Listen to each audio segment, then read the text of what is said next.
시편 88편 저희가 오늘 읽었는데요. 이 본문은 아마도 성경 본문들 중에서 가장 어둡다고 할 수 있을 것입니다. 시편이라는 장르는 그 특성상 시인들의 감정이 굉장히 많이 드러나죠. 그래서 내 뼈가 녹을 것 같습니다 라든지 나의 피골이 상접해 갑니다 라든지 원수들에게 잔인한 복수를 해주십시오 라고 한다든지 우리는 시편을 읽으면서 시편 저자들의 인간적인 면모들을 자주 살펴볼 수 있습니다. 그러나 대부분의 시편은 그래도 끝에 가서는 그럼에도 불구하고 내가 주님을 신뢰하리라, 그래도 내가 주님을 바라보리라 라고 하는 긍정적인 소망을 내비치며 결론을 내립니다. 대부분은요. 그런데 오늘 우리가 읽은 시편 88편은 유일하게 어두캄캄한 비관적인 어조로 끝을 맺습니다. 마지막인 18절을 다시 한번 살펴보시면요. 빛이 아닌 어둠으로 끝을 맺고 있습니다. 주는 내게서 사랑하는 자와 친구를 멀리 떠나게 하시며 내가 아는 자를 흑암에 두셨나이다. 오늘은 Good Friday 성금요일입니다. 성금요일은 예수님께서 돌아가신 날을 기념합니다. 특별히 성금요일에는 예수님께서 당하셨던 영적인 어두움을 기념합니다. 예수께서 십자가에 돌아가실 때에 골고다 언덕 주변에는 짙은 흑암이 뒤덮었습니다. 더 나아가서 예수님께서는 물리적인 어두움을 넘어서는 영적인 어두움을 당하셨습니다. 엘리 엘리 라마 사박다니 나의 하나님 어찌하여 나를 버리셨나이까. 십자가 위에서 네 번째로 행하신 이 말씀은 그가 하나님 아버지께로부터 죄인 취급을 당하며 그분께로부터 영적으로 단절되는 경험을 했음을 나타냅니다. 예수님께서 이러한 물리적인 그리고 영적인 어두움을 당하셨기 때문에 우리가 빛에 거하게 되었습니다. 그런데 문제는 우리가 예수님께서 당하신 이 어두움의 성질이 무엇인지 잘 모르기 때문에 그 대가로 주어지게 되는 우리에게 주어진 그 빛의 성질에 대해서 잘 이해하지 못한다는 점에 있습니다.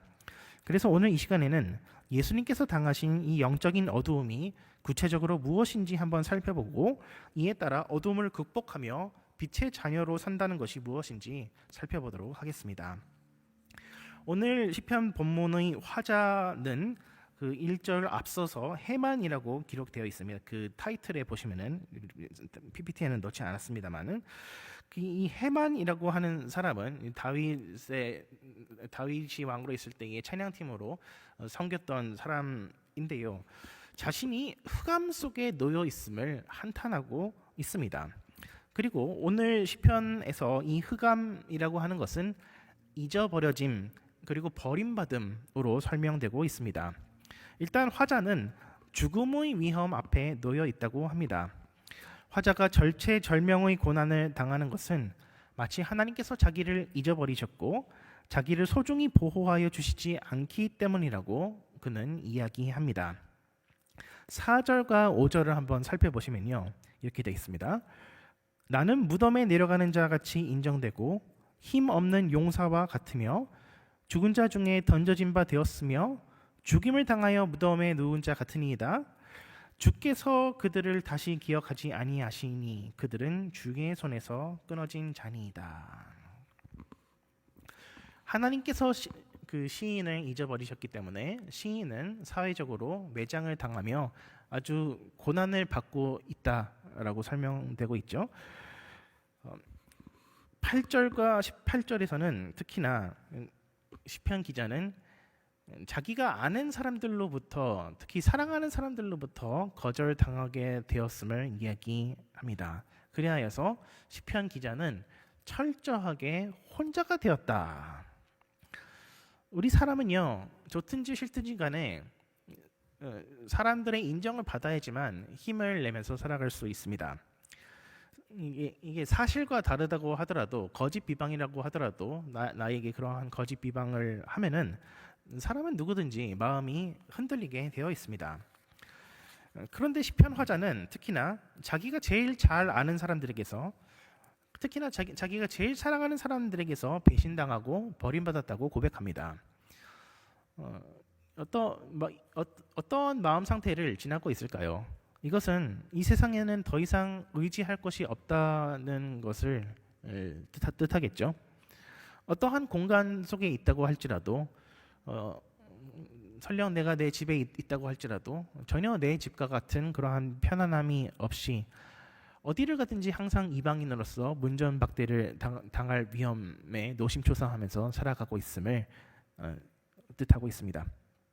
근데 문제는 여기서 더 나아가서 시편의 화자는 사람들한테 버림받는 것은 그렇다고 치더라도 하나님께서 스스로 나를 버리셨다라고 이야기하고 있습니다. 6절과 7절에서는 화자가 당하는 모든 고난의 원인이 하나님 자신 때문임을 지목하고 있습니다. 6절 주께서 나를 깊은 웅덩이와 어둡고 음침한 곳에 두셨사오며 7절 주의 노가 심히 나를 누르고 주의 모든 파도가 나를 괴롭게 하셨나이다. 하나님 때문이 아닙니까? 14절에서는 여호와께서 나의 영혼을 버리셨다라고 표현하며 18절에서는 주께서 나를 어둠 가운데에 놓으셨다라고 말합니다. 시인은 이처럼 아주 극심한 스트레스를 지나가고 있습니다. 하나님마저 자기의 편이 되어주지 아니하고 시인을 흑암 속에 버려두었다고 표현합니다. 그런데요, 반전이 있습니다. 시인이 이렇게 겪고 있는 영적인 어두움은 어두움이기는 하지만 동시에 어두움이 아니기도 합니다. 그 이유를 한번 살펴보도록 하겠습니다. 왜냐하면은 시편 기자는 하나님께서 자기를 흑암 가운데 버리셨다라고 이야기하는 동시에 또한 기도를 포기하지 않고 있기 때문입니다. 9절을 살펴보시면은 시인은 곤란한 중에도 매일같이 하나님께 기도드렸다. 기도하기를 포기하지 않았다라고 고백합니다. 또 13절에서는 여호와여 오직 내가 주께 부르짖었사오니 아침에 나의 기도가 주의 앞에 이르리이다. 비록 지금은 앞이 보이지 않는 흑암 속에 있다고 할지라도 하나님 앞에 기도를 드림으로 말미암아 아침을 맞이할 수 있을 것을 그는 기대하고 있죠. 비록 마지막 절이 아주 슬픈 감정으로 끝나지만 사실 오늘 본문의 가장 밝은 구절은 1절이라고 할 수 있습니다. 1절을 한번 살펴보시면요. 여호와 내 구원의 하나님이여 내가 주야로 주 앞에 부르짖었사오니 2절까지 보시면은 나의 기도가 주 앞에 이르게 하시며 나의 부르짖음에 주의 귀를 기울여 주소서. 여호와 내 구원의 하나님이시여.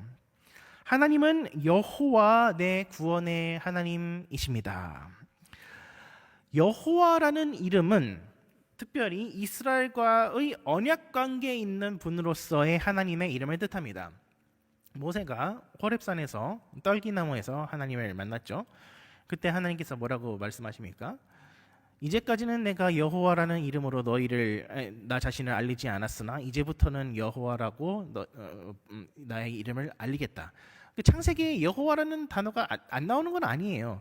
그런데 이 여호와라는 이름이 무엇을 뜻하냐면은 아브라함에게 하셨던 그 언약을 기억하시고 그것을 성취시키는 언약의 하나님, 이스라엘만을 위한 이스라엘을 구원하여 주시는 분으로서의 그 하나님의 이름이 여호와 하나님이고 시편 기자는 1절에서부터 여호와 하나님을 찾고 있죠. 이와 대조되는 하나님의 이름은 엘로힘이죠.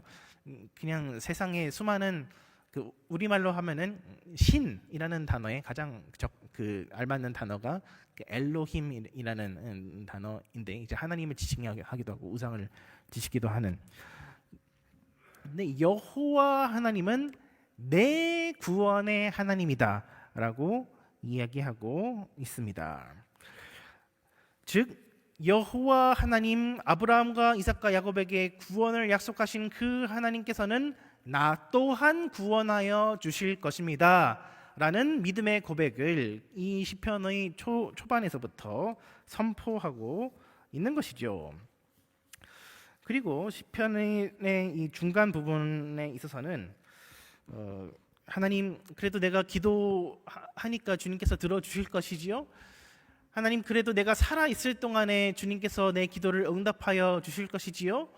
사람이 죽으면 어떻게 하나님을 기억할 수 있겠습니까? 사람이 죽으면 어떻게 하나님의 이름을 찬송할 수 있겠습니까?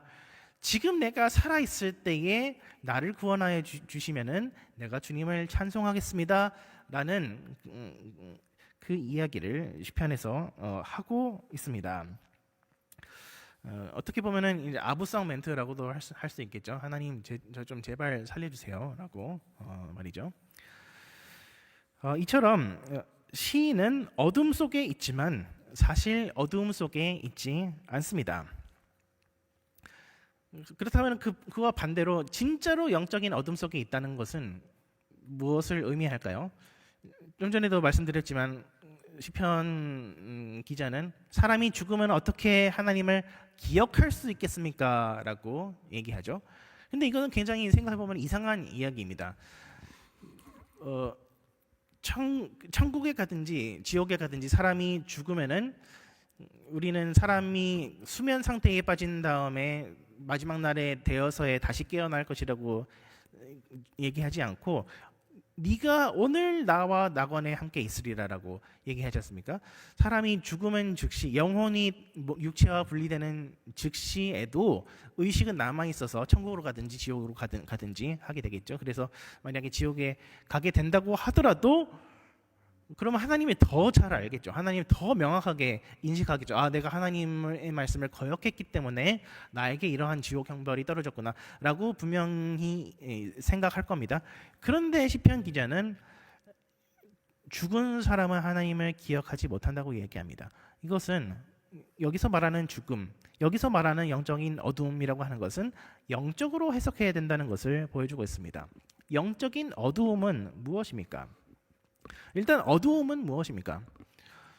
요즘은 핸드폰이 굉장히 잘 돼 있어가지고 손전등으로도 굉장히 잘 활용을 하죠. 그래서 어디를 가든지 핸드폰만 있으면은 어둠 속에서도 나는 두렵지 않아. 적어도 1시간 동안에는 핸드폰이 켜져 있을 수 있는 배터리가 있는 동안에는 두렵지 않게 다닐 수가 있죠.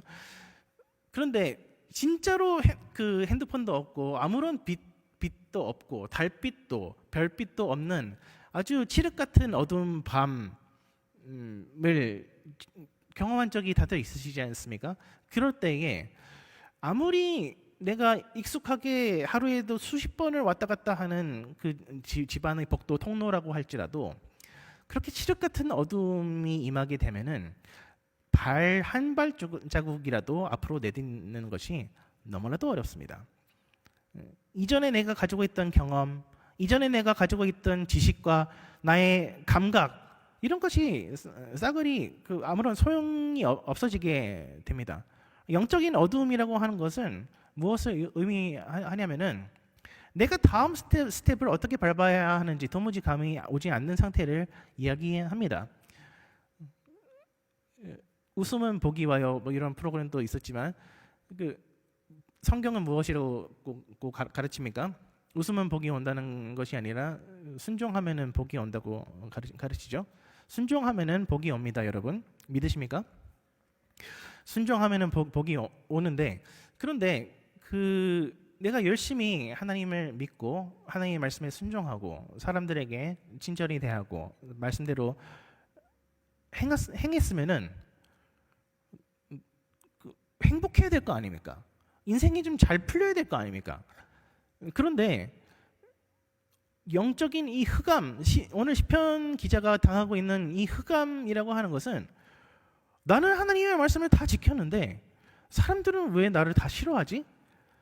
그리고 이 모든 것의 뒷배경의 세팅은 하나님께서 다 해놓으셨네? 라는 것을 깨달았을 때 경험하게 되는 그 고독감, 그 적막감, 그리고 그 허망함입니다.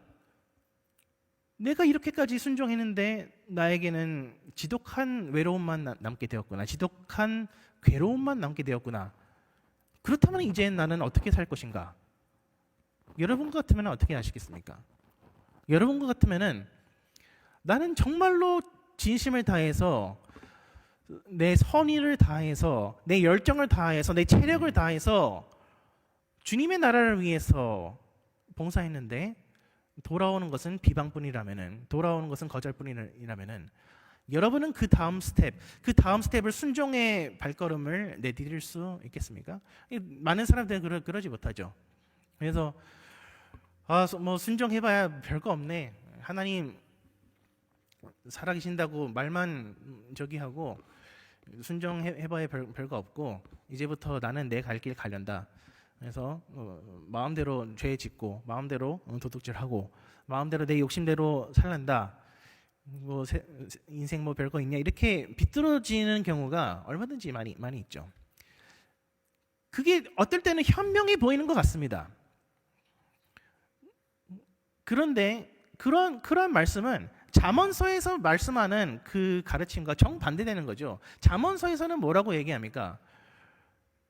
지혜의 근본은 어디에 있다고 얘기합니까? 바로 여호와를 경외하는 것에서부터 모든 지혜가 시작된다고 얘기하지 않습니까? 나쁜 사람들이 처음에는 성공하는 것 같지만 결국에는 그들은 망하게 된다. 결국에는 그들은 불행한 삶을 살게 된다. 지금 상황을 보고 흔들리지 말아라. 오직 하나님만 경외하며 그분만을 바라보고 앞으로 나아가라 라고 하는 것이 잠언의 말씀이고, 그것이 빛된 빛으로서의 말씀이고, 그 빛이 우리 마음 가운데 가득히 있을 때에는 그럼에도 불구하고 내가 순종의 발걸음을 내딛어야 되겠구나라고 하지만 내 마음속에 이 말씀의 빛이 사그러들 때에는 내가 잘 가고 있는 것인가? 확신이 서지 않게 되는 것이죠.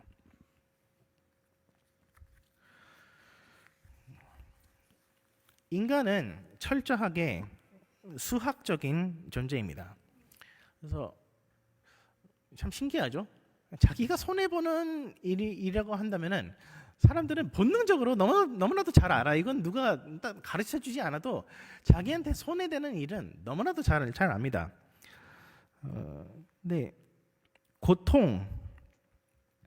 고통도 마찬가지로 우리의 경제 시스템에 들어와 있습니다. 우리는 고통을 피해야 하고 고통을 잘 통제해야 합니다.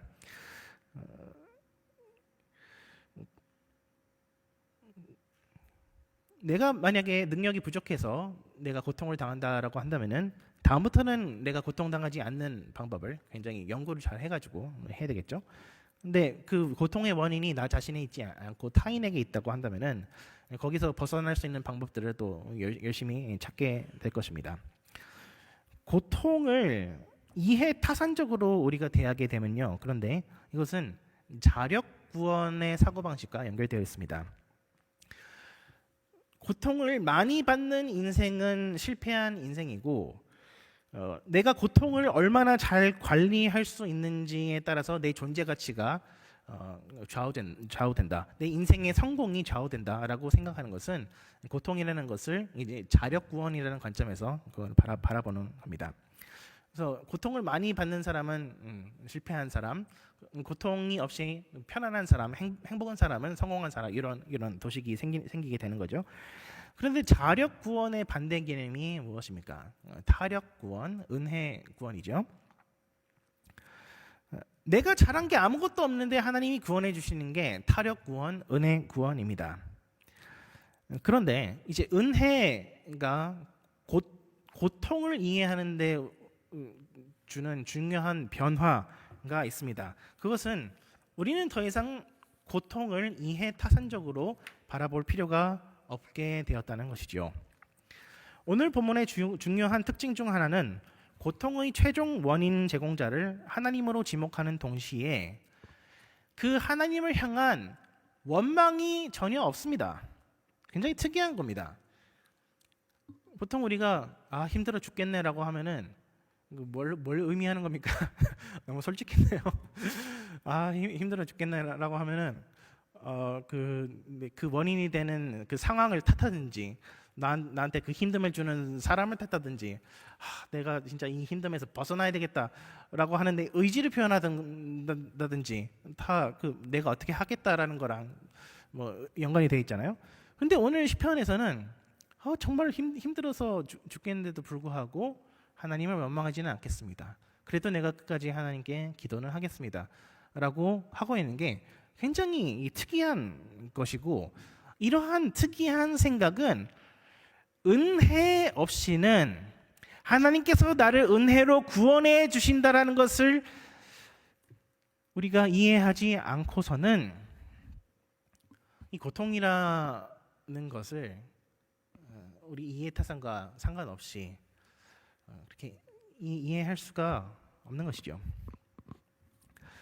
그러니까 시편 88편의 이 시인은 마지막까지 내가 정말로 힘들어 죽겠습니다라고 고백을 하는 동시에, 하나님 왜 나한테 이렇게 못되게 하시나요? 하나님 나한테 좀 잘해 주셔야 되는 거 아니에요? 라는 그런 따지는 말투가 전혀 발견되지 않고 있습니다. 그리고 이러한 고통에 대한 반응, 이러한 고통에 대한 태도가 바로 예수님의 십자가상에서의 네 번째 말씀, 엘리 엘리 라마 사박다니, 나의 하나님 어찌하여 나를 버리셨나이까?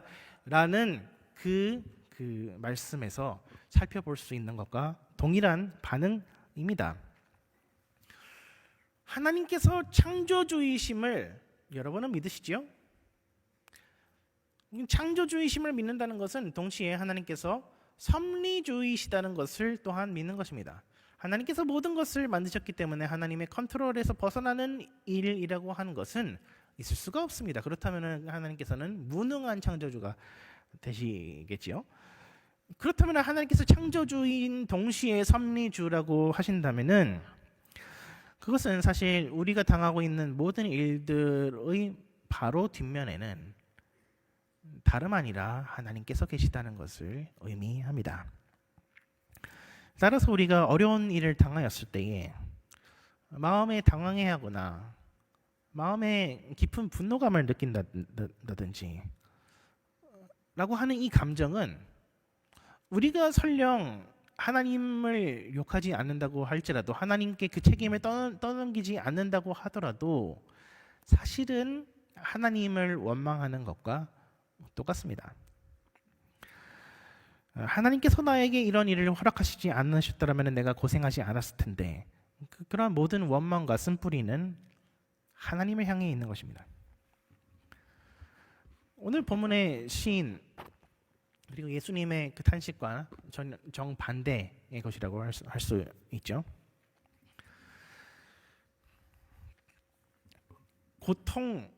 은혜는 고통을 우리의 인생의 실패, 우리의 존재 가치로부터 떼어놓는 역할을 해줍니다. 인생에는 자력 구원의 길만 있는 것이 아니라, 고통을 잘 관리하면서 성장해 나가는 그러한 길만 있는 것이 아니라 타력 구원의 길도 있으며, 단지 약육강식의 논리만 세상에 존재하는 것이 아니라, 혹은 돈 계산의 경제적인 논리만 세상에 존재하는 것이 아니라, 그것을 훨씬 더 초월하는 은혜의 논리 또한 존재한다는 것을 예수 십자가 구원이 우리에게 보여줍니다.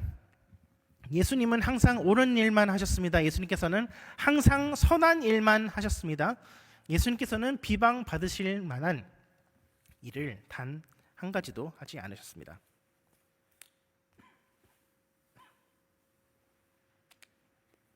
그럼에도 불구하고 예수님께서는 죄인의 죽음을 당하셨습니다. 굳이 십자가여야 했던 이유가 있죠. 왜냐하면은 그 모세 오경에서는 나무에 달린 자는 저주받은 자라고 되어 있기 때문에, 이제 죄송합니다. 예수님께서 십자가에 달려서 죽으시면은 그가 죽기는 했지만 좋은 선지자였다라는 말조차 하지 못하도록 하기 위했던 것이죠. 예수님은 이처럼 선한 일, 옳은 일만 하셨음에도 불구하고 죽음을 당하셨고, 그리고 그분이 전혀 디저브하지 않았던 그러한 비방과 저주 또한 당하셨습니다. 그리고 그분은 가장 가까운 사람들, 그의 제자들, 그리고 그의 가족들에게로부터도 버림받았습니다. 예수님은 철저하게 십자가에 달려 죽으실 때에 혼자가 되셨습니다. 그리고 이러한 버림받음을 최종 승인한 사람은 다름 아니라 하나님 아버지셨습니다. 아버지가 명령하셨기 때문에 예수님께서는 죄인들을 대신해서 십자가를 지셨고, 더 나아가서 아버지 자신으로부터도 예수님은 죄인 취급을 당하셔서 아버지의 모든 분노, 인간을 향한 하나님 아버지의 모든 분노를 예수님께서는 온 몸으로, 온 삶으로 다 받아내셨습니다. 나의 하나님, 어찌하여 나를 버리셨나이까. 그러나 이 말씀 가운데는 그 어떠한 하나님을 향한 원망의 마음이 없습니다. 왜요? 그래도 끝까지 나의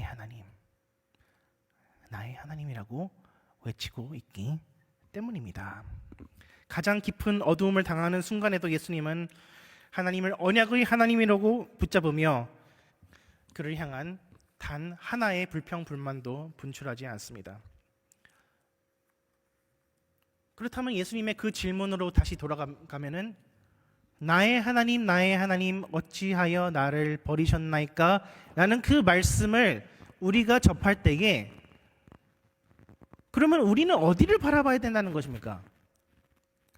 예수님의 불평하는 그런 마음에 그러니까 시선을 돌리는 것이 아니라 진짜 그 이유, 어찌하여 하나님께서 예수님을 버리셨는지에 대한 이유, 그럼에도 불구하고 예수님께서 왜 끝까지 나의 하나님이라고 그 언약의 하나님을 붙잡고 있는 그 이유를 살펴봐야 하는 것인데, 그 이유는 다름 아니라 은혜 때문이었고, 그 이유는 다름 아니라 우리 때문이었습니다.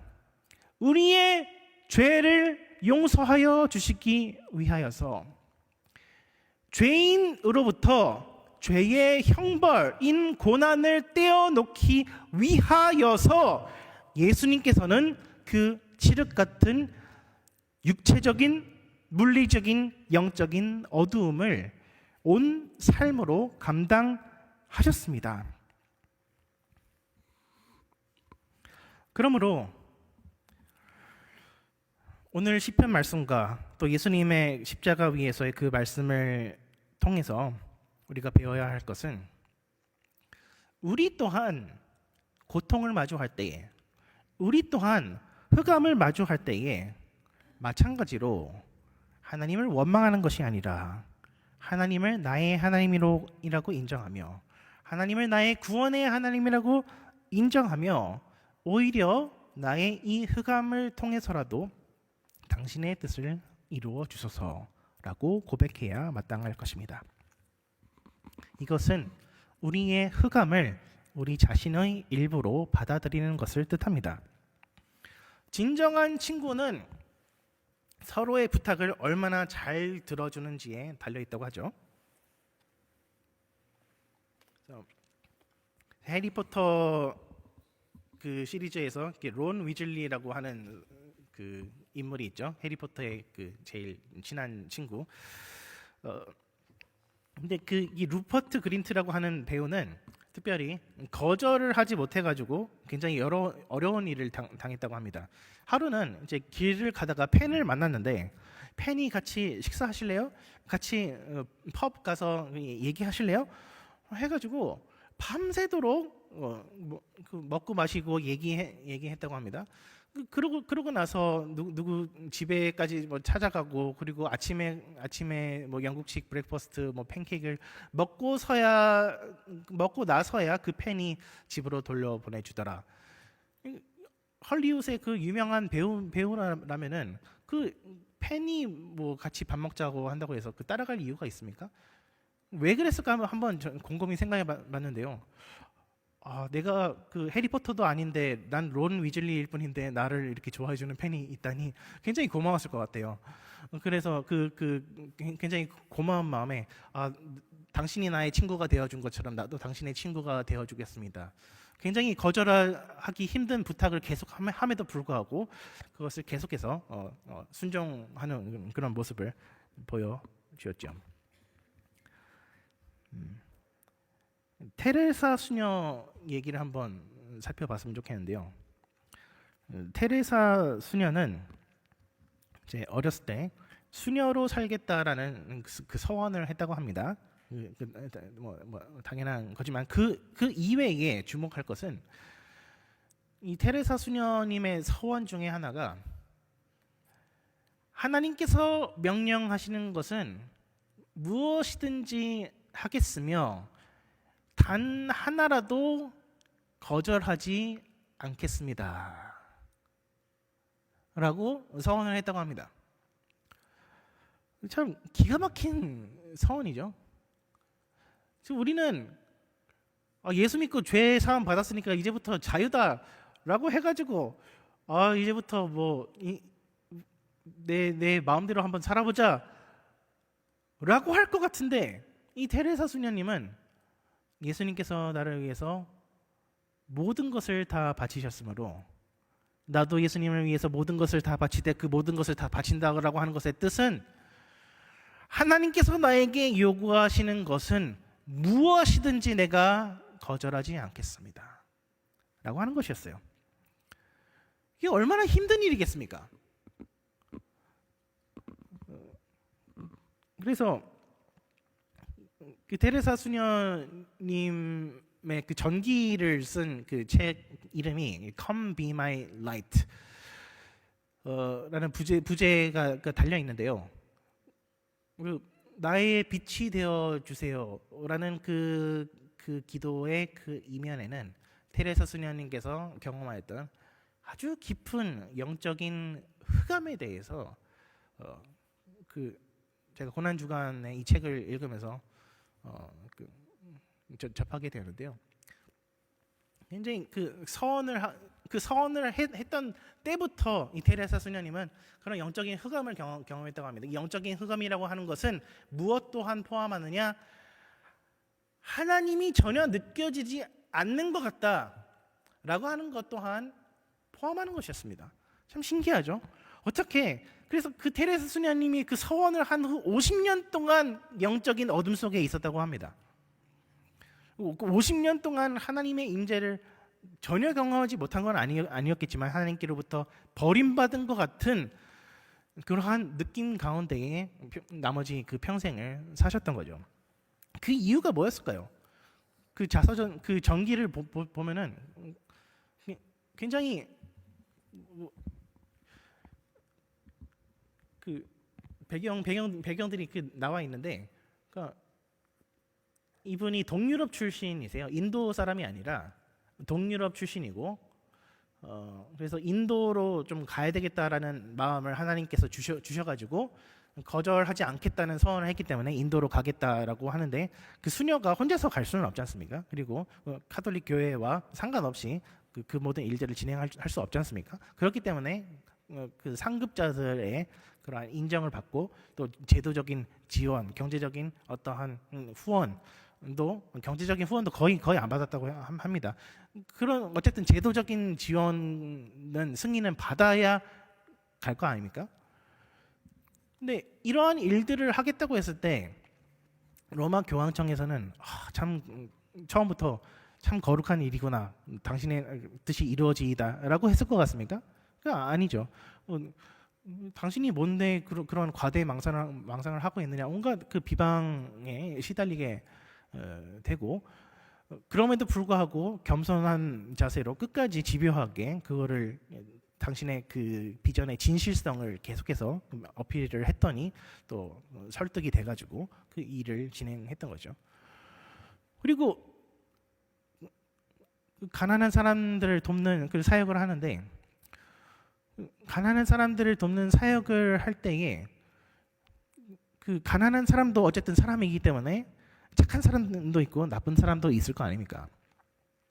온갖 종류의 사람을 다 만나게 될 텐데, 사람의 특징이 검은 머리 짐승을 거두는 게 아니라고 하죠. 그래서 또 그 화장실 들어갈 때 마음이 다르고 나올 때 마음이 다르다고 하죠.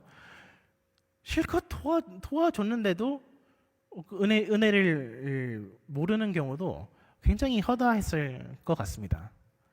그런데 놀랍게도 테레사 수녀님은 그 일기 속에서 자신의 이러한 영적인 흑암, 영적인 고통이 무엇인지에 대해서 얘기할 때, 저 요지부동하는 어떤 로마 교황청 때문이라고 탓하는 것이 아니라, 가난한 사람들이 못됐기 때문에라고 탓하는 것이 아니라, 그냥 하나님께서 나에게 이러한 흑암을 허락하여 주셨습니다 라고 담담하게 얘기하고 그 이상은 얘기하지 않습니다. 굉장히 인상적이었는데요.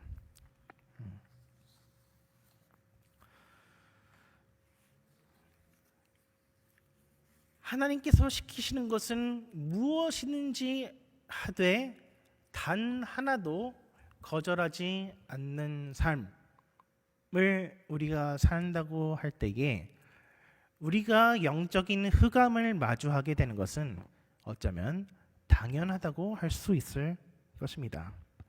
남에게 베풀기만 하고 자기는 누리지 못하는 삶을 살면은 고통스러운 것은 당연할 것입니다. 나도 좀 인정을 받고 누려야지만 숨통이 트이지, 그렇지 않으면 어떻게 답답해서 살 수 있겠습니까? 그러나 우리가 받은 은혜의 크기가 얼마나 큰지를 안다면은 우리는 감히 이런 나라고 할지라도 좀 누려야 되지 않겠습니까? 나도 좀 쉬어가야 되지 않겠습니까? 라고 말을 할 수 없게 된다는 거죠. 예수님께서는 우리를 위해서 모든 것을 다 주셨으며 거기에는 아무런 대가도 바라지 않으셨습니다. 그 덕분에 우리는 예수님 안에서 하나님의 아들의 권세를 누리게 되었습니다. 그래서 원하는 것은 무엇이든지 아들의 이름으로 구하라고 하죠. 예수님은 자신의 삶을 위해서 돌 하나도 떡덩어리로 변하게 만들어서 사적인 이익을 취한 적이 하나도 없는데, 예수님은 우리한테 내가 이렇게 속박된 삶을 살았으니까 너희도 속박된 삶을 살아라고 하지 아니하시고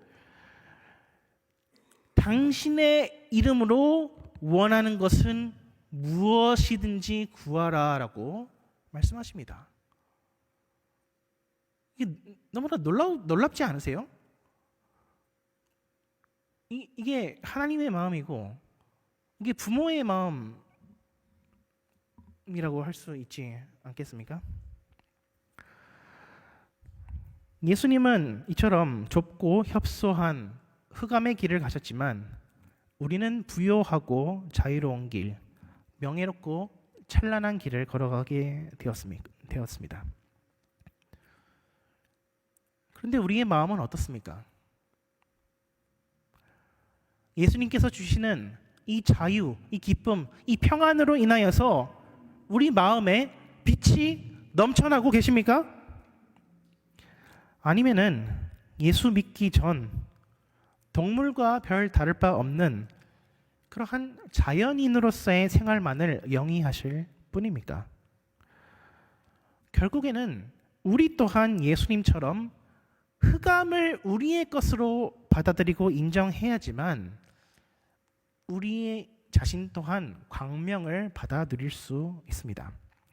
예수님께서 아무런 대가 없이 모든 고통을 받아들이셨듯이 우리 또한 고통으로부터 자유로운 자들이 되어야 합니다.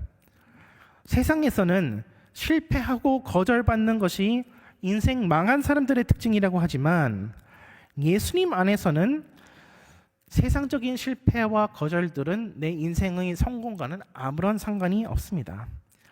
오히려 이렇게 실패하고 거절받는 나라고 할지라도 예수님은 나를 있는 모습 그대로 받아주시고 사랑하신다라고 고백할 수 있어야 할 것입니다.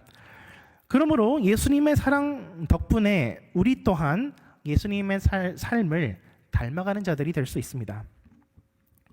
예수님을 믿는다는 것은 정죄받지 않는다는 해방감 때문에 이제부터는 내 마음대로 살아가는 것이 아니라 나 때문에 흑암을 지실 정도로 아버지 말씀에 철두철미하게 순종하셨던 예수님을 생각하며 나 또한 할 수 있는 대로 하나님께서 원하시는 것은 그 어떠한 것이라도 그것이 설령 칠흑 같은 어둠이라고 할지라도 거절하지 않겠다는 자세로 살아가야 하지 않겠습니까?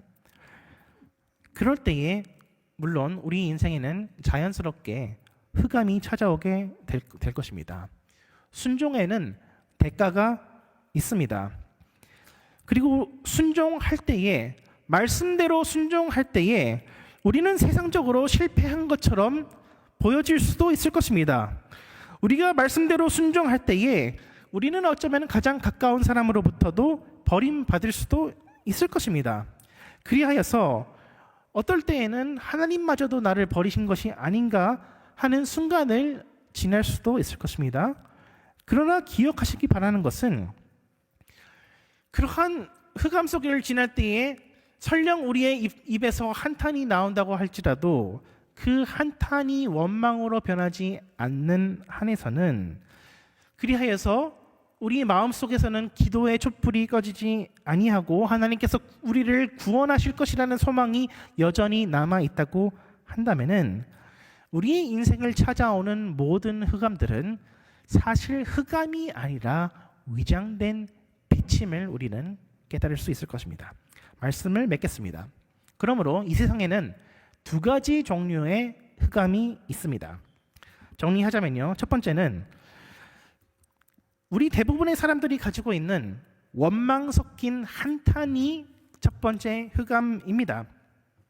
하나님 말씀대로 살아봐야 소용없으니 내 갈 길 가야 되겠다라고 할 때에 우리는 하나님과 단절될 뿐만 아니라 우리 스스로 어리석음에 갇히게 됩니다. 그러나 두 번째로는 원망 없는 순수한 한탄으로서의 흑암도 있을 수 있습니다. 예수님이 이것을 보여주셨고 오늘 시편 기자 또한 이것을 보여줍니다. 너무나 힘들면은 한탄이 나오는 것은 당연합니다.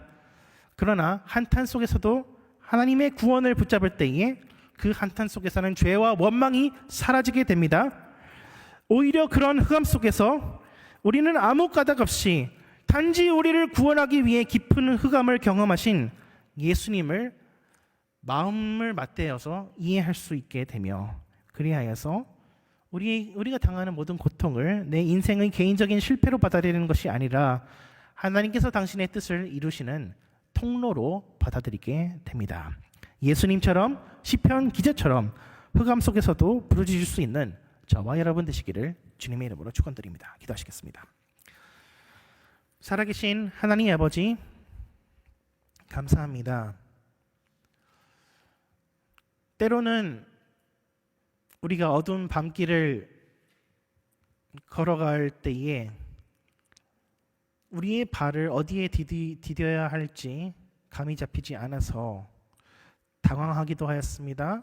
그리고 하나님을 원망하기도 하였음을 고백합니다.